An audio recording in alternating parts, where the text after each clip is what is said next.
botok és orsók részletes bemutatása után következzen egy kicsit gyakorlatiasabb téma. Szeretném bemutatni nektek azt a 3 alapkötést, amelyeket én a leggyakrabban alkalmazok. Az első és legfontosabb, ami ehhez kell, nem más, mint a horgászzsinór. Ezekből is nagyon nagy mennyiségben találunk a horgászboltok polcain, de alapvetően 2 fajtát különböztetünk meg. A monofil zsinórokat és a fonott zsinórokat. A monofil zsinórok olyan műanyag alapanyagú horgászzsinórok, amelyek rendkívüli nyúlékonysággal, rugalmassággal, jó szakító szilárdsággal bírnak, és rendkívül népszerűek a horgászok körében kedvező áruk miatt. A fonott zsinórok ezzel szemben lényegesen nagyobb szakító szilárdsággal bírnak, jobb a terhelhetőségük és kopásállóságuk, viszont zéró nyúlásúak, és az áruk is sokkal nagyobb.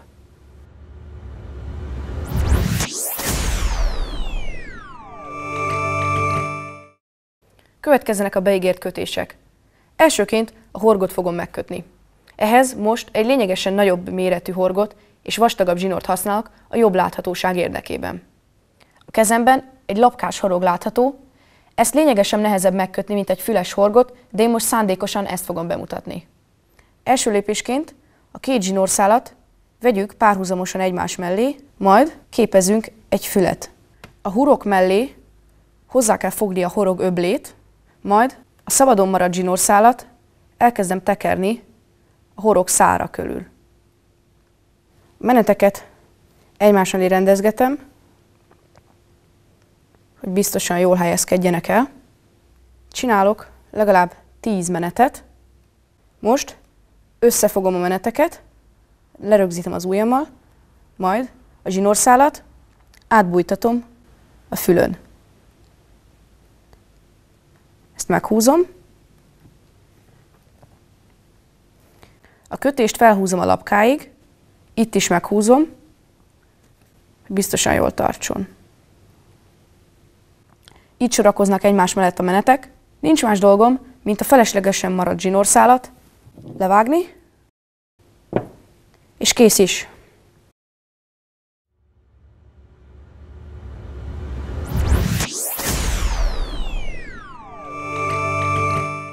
Mivel ezt egy horogelőkének szántam, ezért következzen a második kötés, ami nem más, mint egy végfül. Elsőként párhuzamosan veszem a zsinórszálakat, egymás mellé fogom, képzek egy kis fület, és ebbe fogom ezt belebújtatni 2-szer. 1.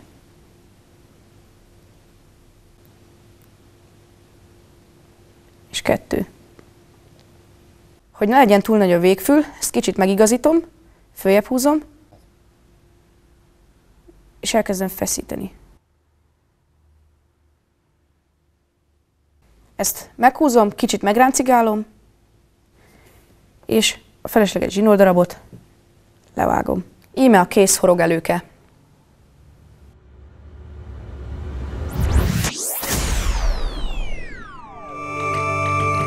A harmadik kötés, amit beszeretnék mutatni, az úgynevezett klincsomó. Általában ezzel a kötéssel rögzítjük a forgókat vagy gyorskapcsokat a főzsinórhoz. Egy féder gyorskapocs gyöngyöt fogok rögzíteni a főzsinórra. Ennek elsőként a felső ütköző részét felhúzom a főzsinórra, majd jöhet a kapcsos vége. Ezen található egy lyuk, ebbe bele kell fűzni a zsinórt, majd a 2 zsinórszálat párhuzamosan veszem. Ide beteszem a mutatójamat, majd a rövidebbik zsinórszálat elkezdem tekerni a főzsinór körül. Ezt körülbelül 4-5-ször elvégzem, majd megfogom a zsinórszálat, átfűzöm a kapocs tövében található hurkon. Akár be is fejezhetném a kötést, ha a 2 zsinórszálat egymástól ellenkező irányba elkezdeném húzni, és ekkor kész is lenne a klincsomó.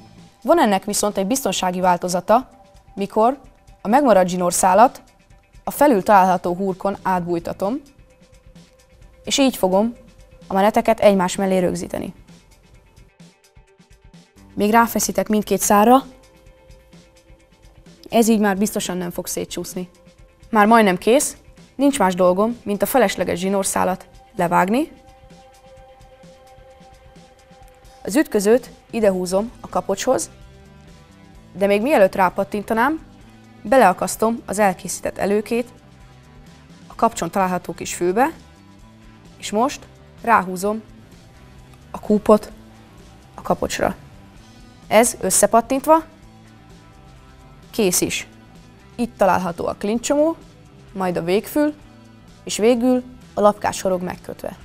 Ha ezt a 3 kötést elsajátítjátok, szinte biztos, hogy boldogulni fogtok a vízparton.